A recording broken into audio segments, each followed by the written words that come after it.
¿Alguna vez te has despertado justo antes del amanecer, en esa hora muerta, donde el silencio se vuelve tan pesado que parece que te está aplastando el pecho, con la sensación inequívoca de que alguien o algo te está observando desde el otro lado de la habitación?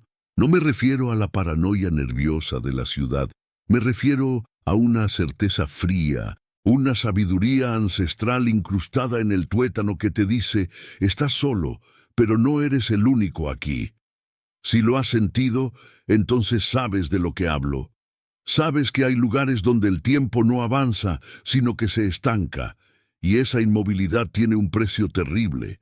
Esta es la historia de uno de esos lugares. Es una revelación que me persiguió por años, enterrada bajo la tierra rojiza y el sol abrasador del estado de Morelos. Necesito que escuches esto con atención, y si estás solo, enciende una luz, no por miedo a lo que puedas ver, sino para recordarte que afuera de la pantalla, el mundo sigue girando. Porque la casa de Morelos, la casa de 1939, te hará dudar de tu propia cronología. Si tienes el valor de acompañarme hasta el final de esta historia, hay un pacto silencioso que debemos sellar ahora. Mientras te acomodas en la oscuridad para escuchar, suscríbete, porque lo que estoy a punto de contarte no es algo que debas llevar solo. Es un peso que debemos compartir. El año era 1939. México aún olía a pólvora vieja y a la promesa incumplida de un futuro tranquilo. Pero en el corazón de Morelos, muy cerca de lo que ahora es Cuautla, existía una hacienda conocida localmente, casi susurrada, como la Casa Larios. El nombre era común, la historia no. Mi tío abuelo, un historiador menor obsesionado con los microclimas sociales de la posrevolución, fue el primero en documentar la anomalía, aunque él lo llamó un caso notable de longevidad familiar. Yo prefiero llamarlo por lo que era, una burla cruel al concepto de decadencia.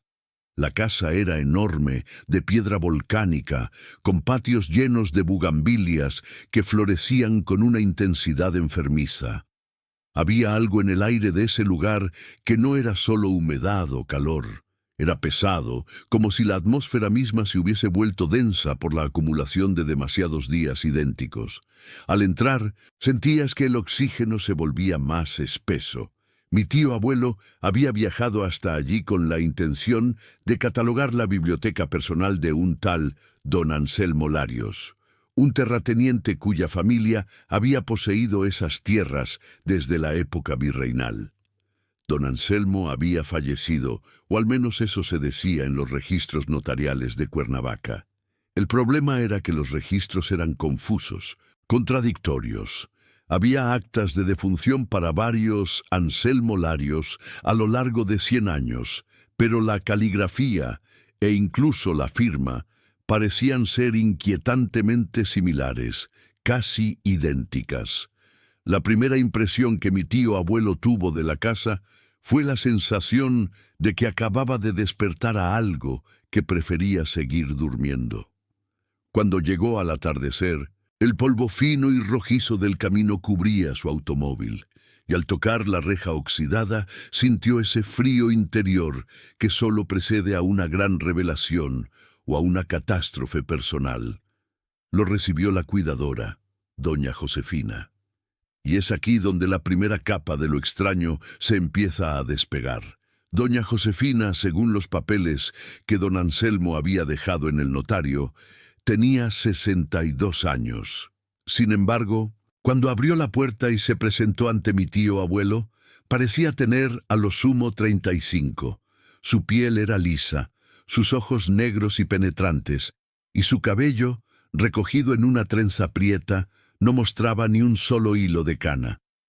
Mi tío abuelo, un hombre pragmático, pensó en la buena genética, en la vida tranquila del campo. Una justificación fácil que la casa se encargaría de desmantelar, ladrillo por ladrillo. Doña Josefina lo instaló en una habitación en la planta baja, lejos del ala principal, donde supuestamente vivían los otros miembros de la familia, que eran pocos y de quienes se decía que eran muy reservados. Y aquí viene el primer detalle que debe grabarse en tu mente. En esa casa, el silencio no era la ausencia de ruido, era el ruido predominante. Era un sonido denso, amortiguado, como si todas las paredes estuviesen tapizadas con lana. Los grillos no cantaban tan fuerte como deberían. Los pájaros se callaban cerca de las ventanas. El mundo exterior era filtrado y debilitado por la estructura de la hacienda. La primera noche fue una tortura de somnolencia interrumpida. Mi tío abuelo, acostumbrado a las noches ruidosas de la capital, se sintió asfixiado por esa paz antinatural. Se levantó a las 3 de la mañana. Siempre son las 3, ¿verdad? Y notó que su reloj de pulsera se había detenido. Pensó que era la pila, lo ignoró y revisó el reloj de pared en el pasillo. También estaba detenido, las manecillas inmóviles apuntando a las 4:17. Y el que estaba en la sala, un imponente péndulo de madera oscura, estaba completamente inmóvil, sin el tic-tac rítmico que debe tener un péndulo. A la mañana siguiente preguntó a doña Josefina sobre los relojes. Ella sonrió, una sonrisa que no le llegaba a los ojos, una sonrisa tensa. Le dijo que en esa casa los relojes siempre daban problemas, que el aire era denso y arruinaba los mecanismos, que simplemente se habían acostumbrado a guiarse por el sol. Mi tío abuelo, el historiador, pasó los siguientes días en la biblioteca intentando poner orden en el caos de los documentos larios. Lo que encontró no fue un caos, sino una repetición obsesiva. La familia Larios no parecía expandirse ni morir de manera natural, al menos no a un ritmo normal. Los documentos se remontaban a 1780 y en todas las generaciones había un don Anselmo, una doña Elvira y un niño llamado Ricardo o Daniel. Lo perturbador era la consistencia. En el siglo XIX, un don Anselmo había escrito cartas que describían los eventos del Segundo Imperio. En 1930, otro don Anselmo, supuestamente su nieto o bisnieto, escribía sobre los mismos temas, pero las reflexiones y el estilo literario eran idénticos, no similares. Idénticos. Era como si la misma persona hubiese copiado y pegado sus propios pensamientos a través de décadas. Pero el verdadero terror, el terror sutil que empieza a carcomer tu sentido de la realidad, vino con las fotografías. En el salón principal, doña Josefina había permitido a mi tío abuelo examinar los álbumes familiares. Eran volúmenes enormes, encuadernados en cuero desgastado, llenos de daguerrotipos y fotografías en blanco y negro. Al principio era solo una curiosidad histórica, pero al avanzar a través de las páginas, la cronología comenzó a romperse ante sus ojos. Una fotografía de 1885 mostraba a una joven pareja, doña Elvira Larios y don Anselmo. Ella era hermosa, con un rostro sereno y juvenil. Él era un hombre robusto, de barba cuidada y mirada firme. Mi tío abuelo volteó la página.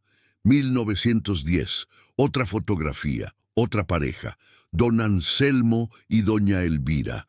La ropa había cambiado, los peinados eran distintos, pero los rostros eran exactamente los mismos.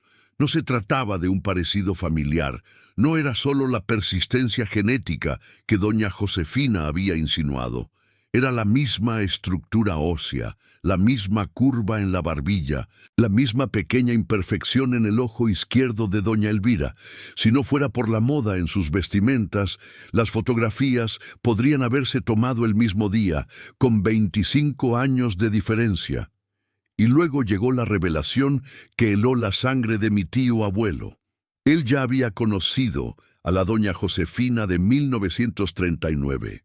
La cuidadora de 35 años, la mujer de ojos oscuros que le sonreía sin calidez. Cuando llegó a la sección de 1935, encontró una foto grupal. Estaban allí, los Larios, y en la esquina, sirviendo café, estaba doña Josefina. Misma edad aparente, mismos rasgos, idéntica a la que le había abierto la puerta, pero la nota al pie de página, escrita con una letra minúscula y precisa, decía Josefina, la ayudante. 100 años de servicio. 100 años. Una mujer de 35. En ese momento, la longevidad familiar dejó de ser una nota al pie de página histórica y se convirtió en el gancho de un anzuelo clavado en la mente de mi tío abuelo.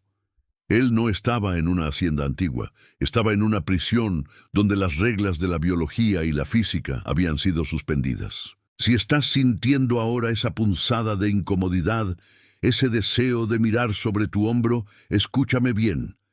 Ese es el sonido que hace el tiempo cuando se detiene. Mi tío abuelo decidió que debía irse, pero la casa no le permitía la prisa. Intentó empacar sus documentos con rapidez, pero las manos le temblaban y la cabeza le zumbaba con una presión interna. Sintió, por primera vez, el peso de esa atmósfera densa. Mientras intentaba poner orden en sus notas, entró en el pasillo principal. Y allí la vio de nuevo. Era la doña Elvira de 1939. Ella, la matriarca titular de la familia, aquella cuyo nombre aparecía en los registros centenarios. Se movía lentamente, con una gracia exagerada que parecía más propia de una autómata. Llevaba un vestido de encaje que, por su corte, podía ser de cualquier época entre 1890 y 1920. Mi tío abuelo la saludó con un temblor en la voz, llamándola señora. Ella se volteó y le sonrió. Y esa sonrisa fue el punto de inflexión donde la realidad se desintegró por completo. Doña Elvira tenía la misma apariencia que en la fotografía de 1885. No una arruga, no una línea de expresión que sugiriera una preocupación o un solo día de vida agotado. Sus ojos, sin embargo, contaban otra historia. Eran brillantes, pero terriblemente vacíos, como si hubiesen visto pasar la historia del mundo sin participar en ella. Mi tío abuelo, con una imprudencia nacida del pánico, le preguntó sobre los retratos, sobre su longevidad. Doña Elvira no se molestó, simplemente se acercó, y el olor que desprendía era peculiar, dulce como miel rancia o flores prensadas en un libro por demasiado tiempo, con un matiz metálico, casi a cobre oxidado. «Usted cree en el tiempo, joven», dijo ella, y su voz era monocorde, casi un murmullo que se esforzaba por no romper el silencio opresivo de la casa. Mi tío abuelo balbuceó algo sobre la física y la inevitabilidad. Ella se rió suavemente. Era el sonido más terrible que mi tío abuelo había escuchado en su vida. No era la risa de una persona, era el roce de 2 piezas de mármol. El tiempo no existe, muchacho. Es solo una mala costumbre que tenemos para ordenarnos antes de la tumba. Aquí, en esta casa, aprendimos a desprendernos de las malas costumbres. Le extendió la mano, y mi tío abuelo notó que sus uñas eran perfectamente cuidadas, pero demasiado duras, demasiado pulidas, como si no fuesen de queratina viva. «Pasa tiempo con nosotros. Solo así entenderás por qué nadie se va, y por qué nadie envejece». La propuesta era una orden, no una invitación. Mi tío abuelo se sintió atrapado.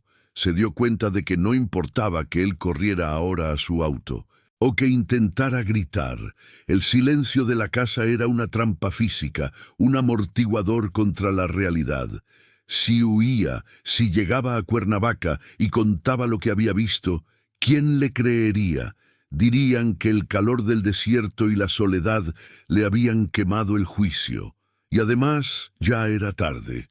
Mi tío abuelo notó algo inquietante sobre sí mismo esa tarde. Al revisar su rostro en el espejo, uno de los pocos espejos que doña Josefina no había cubierto con un paño, Se dio cuenta de que el sol de la mañana ya no le había dejado las marcas de cansancio habituales. De hecho, sentía una extraña liviandad, como si la carga de sus últimos 10 años hubiese sido aligerada. Pensó que era el descanso, la dieta rural. Pero la sensación era más profunda. Era una quietud forzada. La casa de Morelos no solo detenía el tiempo para sus habitantes, sino que parecía absorberlo de cualquiera que cruzara su umbral. Era una entidad parasitaria. Y mi tío abuelo había llegado justo a tiempo para ser el próximo donante. Esa noche, antes de intentar su fallida huida, escribió en su diario la última entrada coherente. Una línea que guardé por años, sintiendo el mismo frío opresivo al leerla. Aquí el tiempo se desangra hacia atrás, y creo que ya estoy perdiendo el mío. Si sientes que el aire se ha enrarecido en tu propia habitación ahora, si sientes que la quietud de la noche es demasiado profunda, si sientes una pulsación lenta en la base de tu cuello que no es la tuya, no te muevas. Solo espera, porque la parte 2 te revelará el terrible mecanismo de esa casa. Te mostrará cómo los Larios lograban la inmortalidad y el sacrificio que debían hacer cada noche para robarle la edad al universo. Y si ya has llegado hasta este punto, no te olvides de dejar un comentario. Algo sencillo, solo escribe: escuché el silencio. Y si conoces a alguien que necesita entender que no todas las casas viejas son inofensivas, comparte esto. No queremos que nadie más entre en Morelos sin una advertencia, porque la puerta de esa hacienda estaba abierta en 1939 y te aseguro, sigue abierta ahora. Y solo hay una cosa peor que envejecer y es esto, detenerse para siempre. Ahora, escucha el silencio de tu propio hogar. ¿Hay un tic-tac en alguna parte? ¿O el tiempo también se ha detenido para ti? ¿Alguna vez te has despertado con la certeza absoluta de que la noche no había terminado, sino que simplemente se estaba repitiendo, como un vinilo rayado en el silencio de las 3 de la mañana? Piensa en esa sensación de saber íntimamente que algo que debería haber avanzado no lo hizo, que la luz del amanecer te falló. En Morelos, 1939, y mucho después, la Casa Valdés era ese amanecer fallido. Si la primera parte de nuestra historia fue la introducción al misterio, la fotografía inmutable, el jardín eterno, esta segunda parte debe ser la inmersión profunda en el lodo psicológico de la estasis. Es el momento de sentir el verdadero peso de una vida que se niega a pasar página. Los Valdés, los custodios de aquel milagro terrible, descubrieron pronto que la inmortalidad superficial era un tormento logístico y emocional. No envejecer no significaba no cambiar. Sus cuerpos se mantuvieron fijos en esa plenitud engañosa de los 30 años, pero sus mentes no. Y ese era el primer horror. La memoria seguía acumulándose, densa y aplastante. Imagínate vivir 5 décadas y que tu rostro en el espejo siga siendo el mismo que el de hace una semana. Los recuerdos de 1939 se mezclaban con los de 1950, luego con los de 1970, con la misma claridad vívida. Era como tener la mente de un anciano, saturada de historia y melancolía, atrapada dentro de un recipiente que se negaba a oxidarse. El tedio se convirtió en el depredador más voraz dentro de esas paredes. Cuando cada día es idéntico al anterior, ¿qué sentido tiene levantarse? Intentaron todo para combatir la monotonía. Aprendieron idiomas extintos, dominaron instrumentos musicales que ya nadie tocaba. Leyeron cada libro disponible en la región e inventaron juegos absurdos basados en la repetición de patrones. Pero al cabo de 10 años ya lo habían hecho todo. Al cabo de 40 ya lo habían hecho todo 4 veces. El rostro de la tía Elena, siempre terso, siempre ligeramente bronceado por el sol artificialmente cálido de Morelos, comenzó a reflejar un agotamiento que no era físico, sino temporal. Era una especie de fatiga del alma. Sus ojos eran los de alguien que había visto demasiado y cuyo único deseo era cerrar la cortina, una opción que les era negada. ¿Y la casa? ¿Qué hacía la casa? La casa Valdés no era mágica en el sentido de que desafiara toda ley física. Era mágica porque selectivamente ignoraba una sola ley: el deterioro biológico dentro de sus límites. Los objetos sí envejecían. La madera de las vigas se resecaba con el paso de los años, aunque misteriosamente nunca colapsaba. El polvo se acumulaba, aunque ellos juraban haber limpiado el mismo estante la semana anterior, y el papel de los libros, el olor a humedad y a tiempo estancado, era palpable. Era un contraste macabro. Un cuerpo joven, radiante, sirviendo té en tazas de porcelana que databan del siglo pasado, con grietas que eran cicatrices del tiempo externo, mientras que las manos que las sostenían permanecían intocadas por el calendario. Los Valdés desarrollaron una obsesión maníaca por la cronología. Irónicamente, tenían que saber exactamente qué año era afuera para mantener la farsa. Instalaron un ritual vespertino donde uno de ellos, generalmente el primo Ricardo, ya con más de 70 años de memoria en un cuerpo de 32, caminaba hasta el límite de la propiedad, una cerca de piedra musgosa, y escuchaba las noticias en una radio de transistores oculta bajo tierra. Tenían que saber sobre las guerras, los inventos, las modas. Tenían que memorizar qué líderes mundiales estaban en el poder para poder simular una conversación coherente con los pocos visitantes ingenuos o curiosos que lograban burlar la leyenda negra del pueblo. La casa se transformó en un museo vivo, y cada residente una pieza de exhibición perfectamente conservada. Pero las exposiciones, amigo mío, tienen que ser protegidas. Y para proteger algo tan frágil como la inmortalidad, se necesita disciplina. Se establecieron las reglas de la estasis. La más importante, la más aterradora, era la regla del umbral. Al principio, cuando se dieron cuenta de lo que sucedía, creyeron que podían compartir su fortuna. El joven Santiago, el más imprudente, intentó llevar a su novia, una muchacha de Cuernavaca, al interior de la propiedad. La mantuvo allí durante 3 meses. 3 meses de juventud compartida, de risas que no dejaban huella en la piel. Cuando la muchacha regresó a su casa, el cambio fue sutil, casi imperceptible. Parecía más descansada, quizá. Pero un año después, cuando Santiago, desde la seguridad de su eterna adolescencia, la visitó en secreto, la encontró. La encontró tan consumida por la vida que apenas pudo reconocerla. Fuera de los límites, el tiempo que se había detenido se cobraba su deuda con usura. La verdad era la siguiente, y aquí es donde el horror se vuelve físico. El umbral no detenía el tiempo, sino que lo almacenaba. Cada día pasado dentro de la casa Valdés era un día de envejecimiento diferido. Si pasabas 10 años en la casa y luego salías, el cuerpo aceleraba su proceso biológico para compensar esos 10 años perdidos. Era como si la fuerza implacable del universo te alcanzara de golpe. Los Valdés lo llamaron el pago acelerado. No era instantáneo. No te convertías en polvo al cruzar la cerca, pero era rápido, terriblemente rápido. Si Ricardo cruzaba el umbral, su cuerpo, que había acumulado 40 años de estasis, comenzaría a mostrar arrugas en minutos. En horas se convertiría en un hombre de 72 años.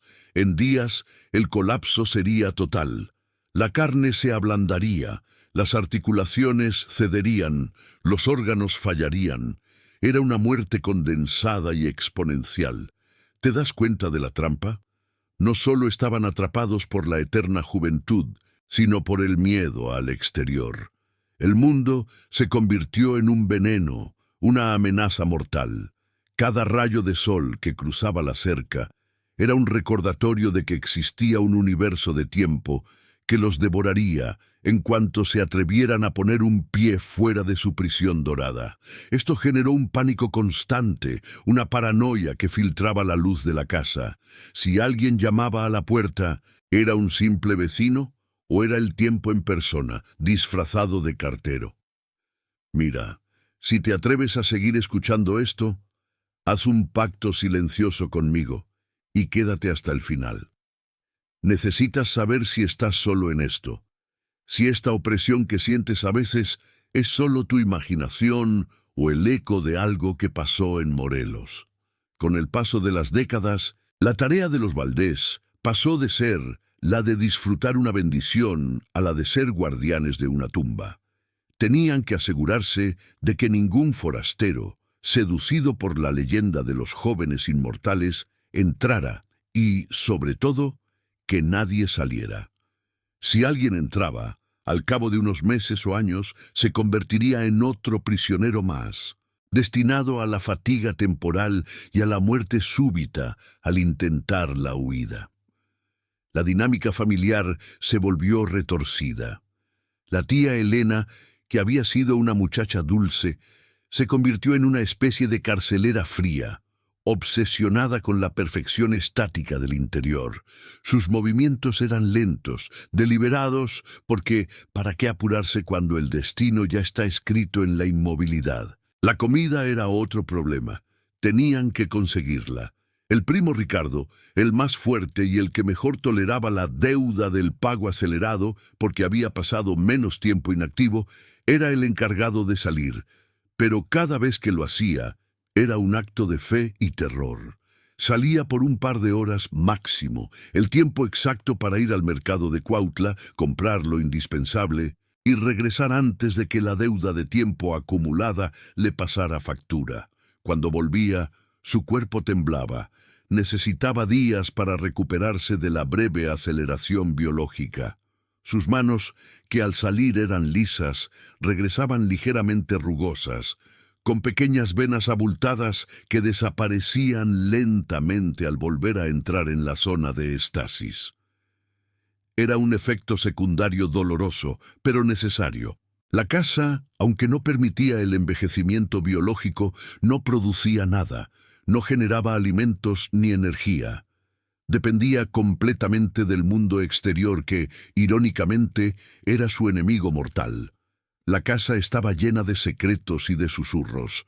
Los Valdés dejaron de hablar de trivialidades hace mucho tiempo. Sus conversaciones eran meditaciones sobre el tiempo, el vacío y las estrategias para la supervivencia eterna. Una noche, en 1968, cuando el mundo exterior se agitaba con revoluciones que ellos solo conocían por la radio, la tía Elena entró en una crisis de desesperación silenciosa. Se paró frente a un espejo antiguo, uno de esos espejos con bordes oscuros que parecen guardar más sombras que reflejos. Se miró, su piel perfecta, su cabello negro, denso, su sonrisa intacta, y comenzó a golpearse la cabeza suavemente contra el vidrio, no con fuerza para romperse, sino con una lentitud rítmica y desesperada. «¿Cuándo?», susurró con voz monótona y exhausta. «¿Cuándo va a terminar?». El primo Ricardo la abrazó, su joven rostro incapaz de mostrar la arruga de la pena, aunque su mente estuviera gritando un dolor senil. «Nunca, Elena, nos fue dado». «No fue un regalo, Ricardo», replicó ella con una mirada de hielo.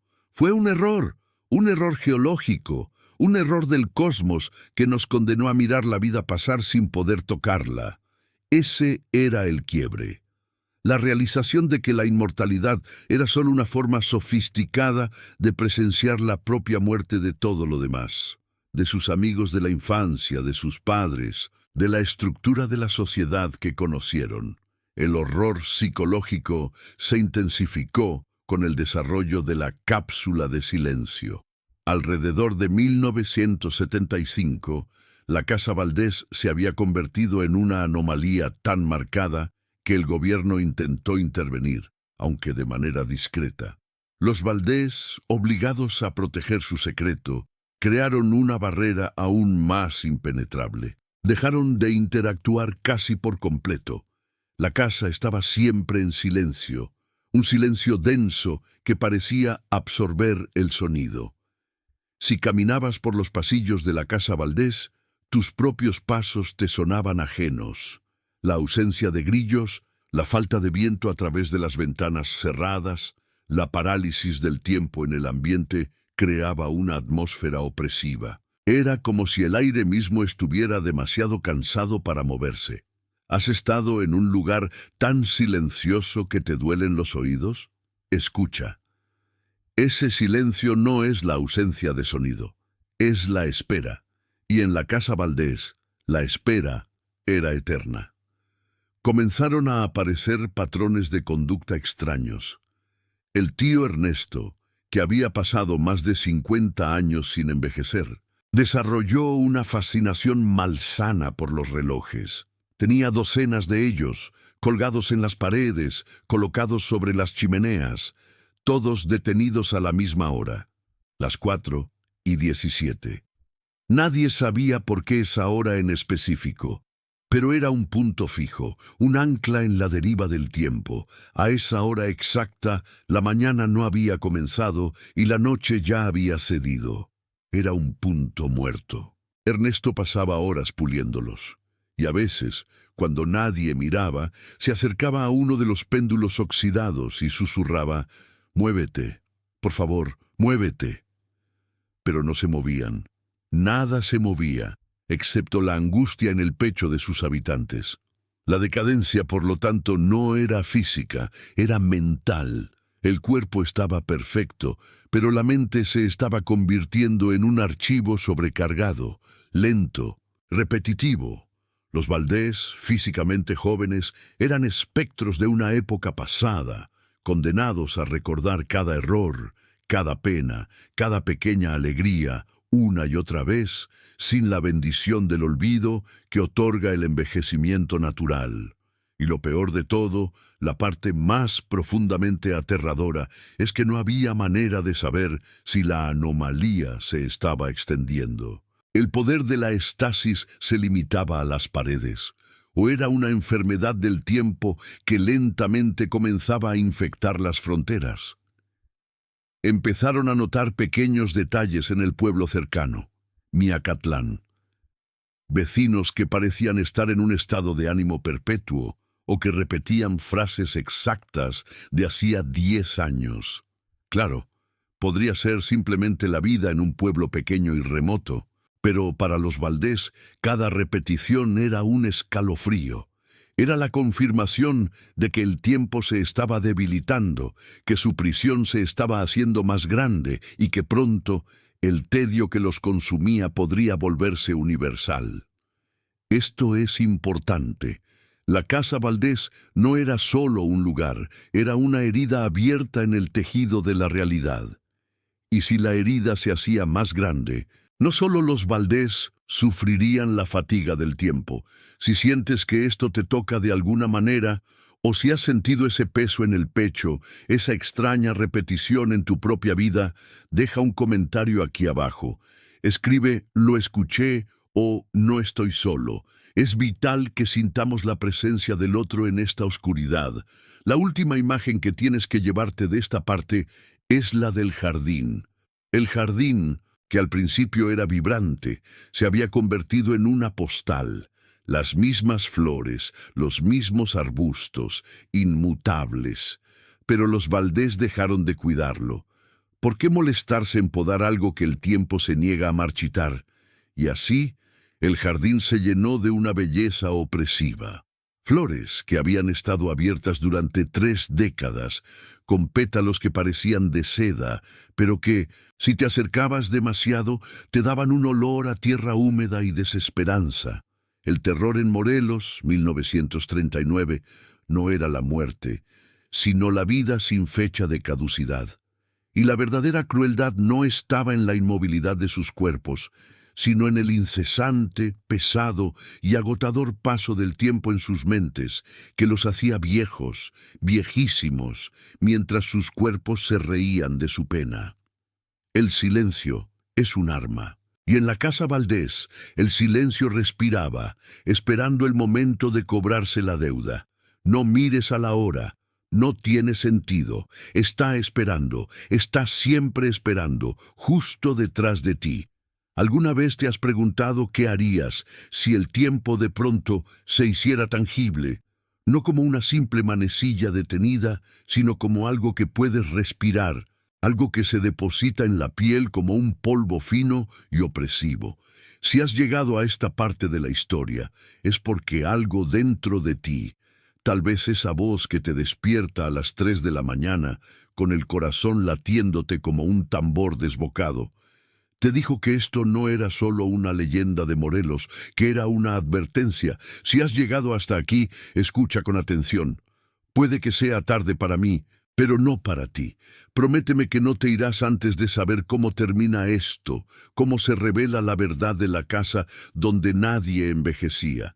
Y si lo haces, asegúrate de compartirlo con alguien para que no te quedes solo con esta carga. La casa de 1939 era una trampa. Lo entendí cuando vi los ojos de la abuela Elena. No eran los ojos cristalinos de una mujer que ha vivido 90 años en paz, sino el reflejo de un abismo que había sido vaciado y rellenado con prisa, como una muñeca a la que le cambian los ojos sin sutileza. Ella lucía como si tuviera 30, y su piel era tan tensa que parecía una máscara, pero su mirada había visto el fin de los tiempos una y otra vez, atrapada en el ciclo infinito de su juventud robada. El clímax no ocurrió en la sala, ni en la recámara donde las sábanas siempre estaban inmaculadas y frías. Ocurrió en el lugar que siempre ocultamos en nuestras casas, el sótano, o en este caso, lo que ellos llamaban la cava de invierno, aunque en Morelos el invierno es apenas un suspiro. La cava de invierno estaba sellada con una puerta de madera de mezquite antigua, pesada y húmeda, que exhalaba un olor a tierra mojada, y moho viejo y, extrañamente, a metal oxidado y a sal. No sé cómo la abrí. Supongo que la necesidad de ver la verdad es una llave más potente que cualquier cerrojo. Al deslizar el pestillo, la oscuridad no solo entró, sino que me envolvió. Era una oscuridad densa, casi sólida, que parecía tener peso y respiración propia. Bajé por una escalinata de piedra carcomida por la humedad, con mis manos rozando la losa fría, sintiendo la textura del tiempo que se había negado a avanzar. Y conforme descendía, el aire se hacía más pesado, más caliente. Un bochorno que no era de verano, sino de putrefacción lenta. En la planta baja de esa casa, ellos fingían la vida. Aquí abajo estaba la prueba de su horrible pacto. El sótano era vasto. No había barriles de vino, ni verduras almacenadas. Había silencio, un silencio total que absorbía el sonido de mis propios latidos. Y entonces lo vi. No era una criatura, ni un altar satánico, ni un reloj mágico. Era mucho peor. En el centro del sótano había una piscina excavada en la tierra, no llena de agua, sino de una sustancia que se movía ligeramente, como si respirara en intervalos larguísimos. Era un polvo grisáceo, fino, que ascendía lentamente en volutas como vapor de un pantano seco. Era el tiempo que ellos habían detenido para sí mismos. La casa no detenía el envejecimiento, lo redirigía. Cada día, cada hora que pasaba, la energía del envejecimiento, la degradación celular, el desgaste natural de la vida, era extraída de los habitantes y depositada en ese repositorio central. Esa sustancia gris, ese vapor lento, era el residuo físico de décadas, era el ayer de todos ellos. Y al acercarme, al ver la neblina que se elevaba, sentí un frío repentino que me recorrió hasta los huesos. Pero no era el frío de una temperatura baja, sino el de la ausencia de movimiento. Ese aire estaba cargado de entropía, de lo que debería haber sido, y al respirarlo sentí la punzada de 100 años intentando entrar en mis pulmones. En una esquina de la cava, junto a la piscina de polvo temporal, estaba el abuelo. No el anciano que deberían haber visto sus nietos, sino el hombre que tenía el control, el único verdaderamente consciente del precio. Lucía como un hombre de 50 años, fuerte, inmutable. Estaba arrodillado frente a un pequeño recipiente de obsidiana, como si estuviera realizando un rezo secular. «¿Lo viste, verdad?», dijo sin voltear. Su voz era calma, profunda, pero tenía la resonancia hueca de un tambor de guerra, una voz que había olvidado la risa. Me quedé inmóvil. No podía mentirle. El miedo me había anclado al suelo. «¿Por qué?», pude articular, mi voz sonando absurdamente aguda en esa cámara de muerte lenta. Él se levantó despacio, girando hacia mí. Sus ojos eran idénticos a los de Elena, pero en él el vacío era una elección consciente. «La vejez es una traición, muchacho. Es la descomposición lenta y dolorosa que nos quita la belleza, la fuerza, la lucidez. Nosotros hicimos un pacto. Le dimos a la tierra lo que la tierra pide, el movimiento. A cambio ella nos da la permanencia», señaló el pozo de polvo. «Esa es nuestra vejez. Cada partícula gris es una arruga que no tenemos, un dolor que no sentimos, una enfermedad que no contraemos. Es nuestra muerte, esperando pacientemente. Pero, ¿sabes cuál es el verdadero terror?». Hizo una pausa, y en ese silencio sofocante sentí que la historia quería que me quedara, que absorbiera la verdad hasta que me quemara. Él continuó, susurrando ahora, y ese susurro era más terrorífico que un grito. «Que la conciencia sigue envejeciendo. Nuestros cuerpos son frescos, pero nuestras almas están podridas de siglos. Estamos atrapados en un presente perfecto, repitiendo el mismo año, las mismas conversaciones, el mismo tedio, con la mente de alguien que ha visto morir el sol 1.000.000 de veces. Somos jóvenes por fuera, pero somos más viejos que la propia piedra». Me contó que su pacto con la casa, o con lo que habitaba bajo la casa, exigía una rutina inmutable, una vida perfectamente replicada. Si rompían el patrón, si el abuelo fallaba en su ritual diario de alimentar el pozo con la energía del tiempo detenido, el pozo colapsaría. «Y si eso sucede», dijo sonriendo por primera vez, una mueca de agonía, «todos los años que no vivimos nos alcanzarán en un instante. Los cuerpos frescos se convertirían en ceniza en un parpadeo, devorados por el tiempo que les fue robado. Seríamos solo el polvo que ves ahí». Comprendí el horror de Elena y del resto de la familia. No eran egoístas, eran prisioneros. Su juventud era un candado. No podían irse, porque cruzar la reja significaba salir de la esfera de influencia de la casa, donde el tiempo exterior corría normalmente. Un paso fuera de ese jardín y la realidad biológica los pulverizaría. Mientras el abuelo hablaba, noté que el aire que salía del pozo de tiempo muerto se dirigía hacia mí. Era como una marea invisible y helada. Sentí un picor en los ojos y una pesadez en las extremidades. «Tú trajiste la vejez de afuera, muchacho», me acusó el abuelo. «Estás desequilibrando la balanza. Tu tiempo, tu avance, está contaminando nuestra eternidad». Entendí que mi presencia no solo era peligrosa para mí, sino para ellos. Si yo permanecía ahí, la casa tendría que decidir, o me expulsaba o me absorbía. El abuelo se acercó, la calma de su rostro enmascarando una violencia latente. «La casa te necesita ahora. No puede dejar ir la perturbación. Si te quedas, te convertirás en uno de nosotros. Lucirás como un joven, pero tu mente será consumida por el tedio y la eternidad. Serás mi compañero de vigilancia». El terror se transformó en pura adrenalina. No temía la muerte, temía esa permanencia hueca, a la obligación de vivir el mismo día una y otra vez, con una conciencia que gritaba por el fin. Me di la vuelta y corrí.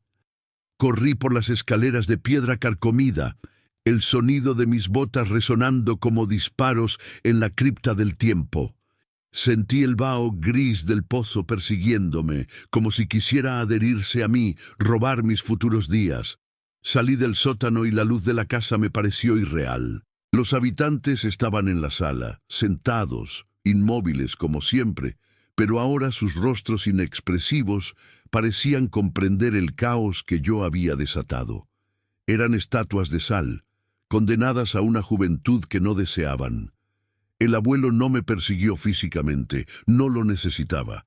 Él sabía que el verdadero castigo para alguien que conoce la verdad no es la muerte, sino la memoria. Crucé el umbral de la reja sin mirar atrás.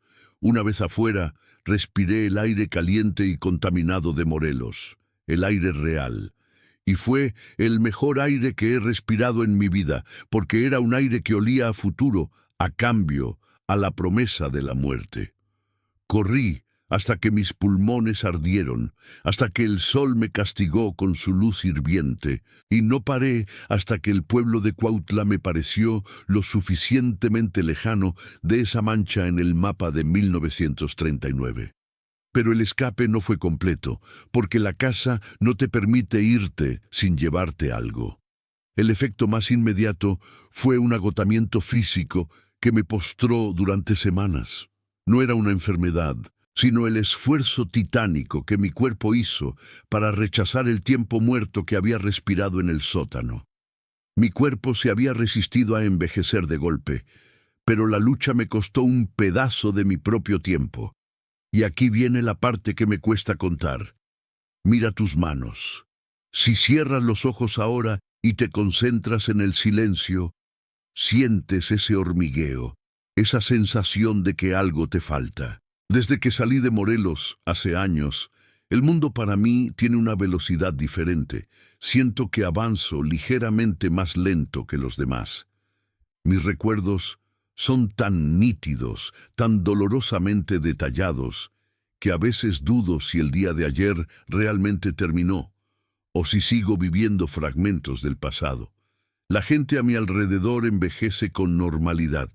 Los veo cambiar, los veo tener arrugas, los veo cansarse, pero yo luzco igual que el día que salí de esa casa. No es la juventud gloriosa y radiante de los habitantes de la casa, sino una especie de estancamiento físico. Tengo miedo de mirarme demasiado tiempo en el espejo, no vaya a ser que descubra que mis ojos ya tienen ese vacío de siglos que vi en la abuela Elena. ¿Y si no escapé? ¿Y si la casa me usó para exportar su maldición? ¿Y si, al salir, me convertí en un pequeño depósito ambulante de tiempo detenido, condenado a ser testigo del paso normal de la vida, sin participar realmente en él? La casa de Morelos, 1939, ya no está en los mapas, o si lo está, nadie la reconoce. Supongo que la tierra, al final, la reclamó. Pero la sensación de saber que hay lugares donde la voluntad humana puede doblegar la naturaleza hasta ese punto, donde el deseo de permanencia se vuelve una prisión eterna, esa sensación no se borra. Si alguna vez has sentido que el tiempo se detiene cuando estás solo, o si esta historia te resonó demasiado profundo, déjame una palabra en los comentarios. Algo simple como «no estoy solo» o «lo vi». Es importante saber quién está escuchando en la oscuridad, quién más carga con la sospecha de que el tiempo es solo una ilusión que puede ser revocada. No dejes que el silencio de la noche te engañe. El tiempo sigue moviéndose, pero hay ecos que se quedan atrapados. Y recuerda, si alguna noche te despiertas y sientes el aire pesado, con olor a humedad y a sal, y ves que la luz de la luna que entra por tu ventana no proyecta sombra, no te muevas, no respires, porque puede que no hayas traído la vejez contigo, sino que el abuelo haya encontrado la forma de llevar la casa hasta ti. Si el tiempo se detiene en tu reloj, no significa que se detuvo para ti. Significa que quizás alguien más está aprovechando tus horas. Mira la puerta, ¿está realmente cerrada?